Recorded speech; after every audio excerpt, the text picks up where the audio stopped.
அவரவங்களுக்கு ஒரு குடும்பம் இருக்குது, உழைப்பு இருக்குது. இன்னும் பேச்சுலராக இருக்கிற இந்த மாதிரி கேமராமேன்கள் வீடு வாடகை இல்லாமல் நண்பர்கள் ரூமில் தங்கியிருப்பாங்க. குறும்படத்தில் என்ன நடிக்க போகிறோம், நான் சினிமாவிலேயே என்னோட நோக்கம் இருந்துச்சு இல்லையா? இளன் தான் சொன்னார், இனிமேல் எதிர்காலம் தான் ஷார்ட் ஃபிலிம் மூலியமாக தான் மாறப்போகுதுப்பா, நீங்கள் போய் குறும்படம் நடிங்கன்னு சொல்லி என்னை அனுப்பும்போது நான் மறுத்தேன். ம். டிவி சீரியலுக்கெல்லாம் நான் ஆனந்தம், மெட்டிவலி, ம். கோகுலம் இதில் நடிச்சிருக்கேன். ம். பழைய இதில் நடிச்சிருக்கேன். ரூ. 300 250 நடிச்சிருக்கேன் நான். அப்படி நடிச்சுக்கிட்டு இருந்தவனுக்கு இந்த மாதிரி சினிமா மாதிரி ஒரு ஷார்ட் ஃபிலிம் கிடைக்குது அப்படின்னா, நான் மறுக்கிறதுக்காக என்ன சொன்னேன், நான் ஒரு 2 3000 சம்பளம் கேட்பேன், எனக்கு எவன் கொடுப்பான் அப்படின்னு சொன்னேன். உண்மையில அதை மறுக்கணும். என் பையன்கிட்ட வந்து அவன் தரேன்னு சொல்லிட்டான் அந்த பையன். எனக்குள்ள பெருமை இருந்துச்சு. நம்ம சினிமாவில் நடிச்சிருந்தா கூட தேசிய விருது நடிகனாக இருக்க முடியாது. இப்போ நான் அந்த அந்த அந்த ஷார்ட் ஃபிலிம் ஹீரோ நான் தானே. அந்த டிராஃபிக் போலீஸ் தான் ஹீரோ. அப்போ நம்ம அந்த அளவுக்கு வந்துட்டோம்னு நினைக்கும்போது ஸ்டில் எடுத்தாங்க. அப்போ எனக்குள்ளேயே சந்தோஷம். நான் எத்தனையோ நடிகர்களை ஸ்டில் எடுத்தேன். என்னை நடிகனா இன்றைக்கி ஒருத்தர் ஸ்டில் எடுத்துக்கிட்டு இருக்காரு. அப்படி ஒரு சந்தோஷம் இருந்துச்சு.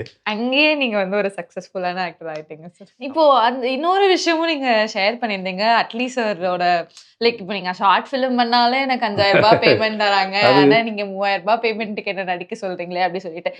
இது வந்து ஆக்சுவலி எந்த விஷயத்த குறிக்குது அப்படின்ட்டு பார்த்தீங்கன்னா, நிஜமாலே வந்து ஒரு எப்படி சொல்றது, ரொம்ப திறமைசாலியான ஒரு நடிகனை வந்து கண்டிப்பா வந்து இப்போ சினிமால இருக்க நிறைய பேர் வந்து கம்மியா இவ்வளவுதான் தர முடியும், அது முடிஞ்ச ஆப்பர்ச்சுனிட்டிக்காக பண்றவங்களும் இருக்காங்க. லைக் நடிக்கிறேன் அப்படின்ற ஓகே, எனக்கு ஒரு அட்லீஸ்ட் எனக்கு ஒரு வாய்ப்பு கிடைக்குது அப்படின்றதுனால நான் அதை பண்றேன் அப்படின்றத தாண்டி கம்மி காசுக்கு வேலை செய்ய வைக்கிறாங்க அப்படின்ற ஒரு விஷயம் வந்து எனக்கு அதை பார்க்கும்போது தோணுச்சு. நீங்க என்னவா பாக்குறீங்க சார்? இது தவறுதான். தவறுதான். ஏன்னா தாயும் மகனும் ஒன்றா வாயும் வயிறு வேலைன்னு சொல்லுவாங்க இல்லையா? அவரவங்களுக்கு ஒரு குடும்பம் இருக்குது, உழைப்பு இருக்குது. இன்னும் பேச்சுலராக இருக்கிற இந்த மாதிரி கேமராமேன்கள் வீடு வாடகை இல்லாமல் நண்பர்கள் ரூமில் தங்கியிருப்பாங்க. நண்பன் ஒரு வேளை சோறு போடுவான், இவன் நண்பனுக்கு ஒரு வேளை சோறு போடுவான். இது 2 3 நாள் ஷூட்டிங்கே இல்லைன்னா நண்பன் பட்டினி கிடப்பான், இவன்கிட்ட இருக்கிறத காசுக்கு ஷேர் பண்ணிக்குவான். இதெல்லாம் அப்போ அவனுக்கு ஒரு தொகை தேவை தானே. அது நியாயமான. இப்போ நான் அன்னைக்கு கேட்டது வந்து என்னன்னா, உண்மையிலேயே நான் ஷார்ட் ஃபிலிமில் 5000 கொடுத்துருந்தேன்.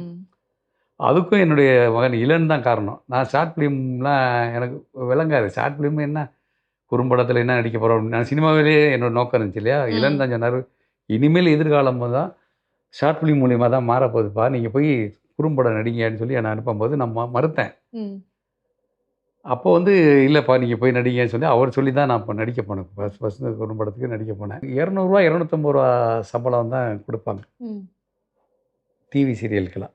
நான் ஆனந்தம், மெட்டிவலி, கோகுலம் இதில் நடிச்சிருக்கேன்.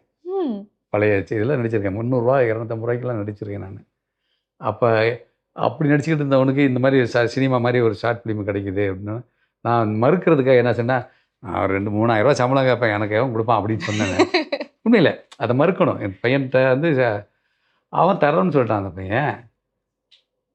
தரேன்னு சொன்னோடனே எனக்கு என்ன இது சும்மா இந்த சொல்லுவேன், எரியும் கல்லில் மரத்தில் மாங்காய் அப்படிதான் மாங்காய் போனால் கல் இல்லை அப்படித்தான். இப்படி ரொம்ப ஃபேமஸான ஒரு நடிகரா வந்து ஷார்ட் ஃபிலிம்ஸ்ல நீங்க பயணம் செஞ்சுட்டு இருந்தாலும், ஒரு திரைப்படத்துக்கான முதல் வாய்ப்பு எங்க இருந்து உங்களுக்கு கிடைச்சது சார்? நடிகனா ஒரு சப்போர்ட்டிங் ஆர்டிஸ்டா ஒரு கேரக்டர் ரோல் பண்றதுக்கான வாய்ப்பு.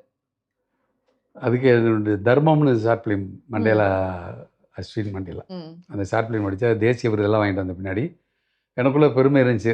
நம்ம சினிமாவில் நடிச்சிருந்தா கூட தேசிய விருது நடிகனாக இருக்க முடியாது. இப்போ நான் அந்த அந்த அந்த ஷார்ட் ஃபிலிம் ஹீரோ நான் தானே. அந்த டிராஃபிக் போலீஸ் தான் ஹீரோ. அப்போ நம்ம அந்த அளவுக்கு வந்துட்டோம்னு நினைக்கும்போது சினிமா வாய்ப்புகள் தேடிக்கிட்டு இருக்கும்போது பாக்கியராஜ் ரெமோ படம் எடுத்தார் இல்லையா, அவர் வந்து என்னுடைய இந்த ஷார்ட் ஃபிலிம் வந்து அட்லி தம்பிகிட்ட போய் போட்டு காட்டியிருக்காரு. போட்டு காட்டினோன்னே அவர் வந்து இவரை கூட்டிகிட்டு வா அப்படி சொல்லிட்டாரு. பாக்கியராஜ் என்னை கூப்பிட்டு போனார். நான் போனேன். போகும்போது எனக்கு காஸ்டியூம்லாம் போட்டு அந்த இன்ஸ்பெக்டர் ட்ரெஸ்லாம் போட்டு எடுத்து பார்த்தாங்க. அதெல்லாம் ஓகே ஆகிடுச்சு. ஸ்டில் எடுத்தாங்க. அப்போ எனக்குள்ளேயே சந்தோஷம். நான் எத்தனையோ நடிகர்களை ஸ்டில் எடுத்தேன். என்னை நடிகனா இன்றைக்கி ஒருத்தர் ஸ்டில் எடுத்துக்கிட்டு இருக்காரு. அப்படி ஒரு சந்தோஷம் இருந்துச்சு. அங்கேயே நீங்கள் வந்து ஒரு சக்ஸஸ்ஃபுல்லான ஆக்டர் ஆகிட்டீங்க சார். அப்போ அது பண்ணும்போது அவர் உட்கார கதை சொல்லும்போது எனக்கு இந்த கேரக்டரு ஆக்சுவலாக நாங்கள் நாசர் சார் பேசியிருக்கோம். திடீர்னு உங்கள் இந்த இதை பார்த்தோன்னே நாங்கள் உங்களை போடலான்னு முடிவு பண்ணோன்னே நான் சொன்னேன், தம்பி நல்லா யோசனை பண்ணிக்கோங்க. சத்யராஜ் சார் நாசர் காம்பினேஷனுங்கிற பெரிய லெவலு. நான் புதுசு இப்போ தான் வந்திருக்கேன். நான் ஸ்டில் ஃபோட்டோகிராஃபர். என்னை நடிகனாகவே இன்னும் ஏற்றுக்குவாங்களான்னு தெரியல. என்னைக்கு அவ்வளோ பெரிய இதை என்னை நம்பி கொடுக்குறீங்களேன்னாரு. அட்லீஸ்ட் அண்ணே நீங்கள் பண்ணுவீங்கண்ணே, எனக்கு நம்பிக்கை இருக்குண்ணே, நீங்கள் பண்ணி இப்படி தான் பேசுவார் ஆக்சுவலி. நீங்கள் பண்ணி நம்பிக்கை இருக்குண்ணே, அதனால் தைரியம் நீங்கள் பண்ணுவேண்ணே அப்படின்னாரு. தம்பி நீங்கள் சொன்னால் நம்ம பண்ணிடுவோம். அதே மாதிரி பார்த்தீங்கன்னா ஒர்க் ஷாப் வச்சாங்க. ஒரு 4-5 நாள் போய் டைலாக் பேசுகிறது எல்லாம் பண்ணுறது எல்லாம் பண்ணிகிட்டு இருந்தேன்.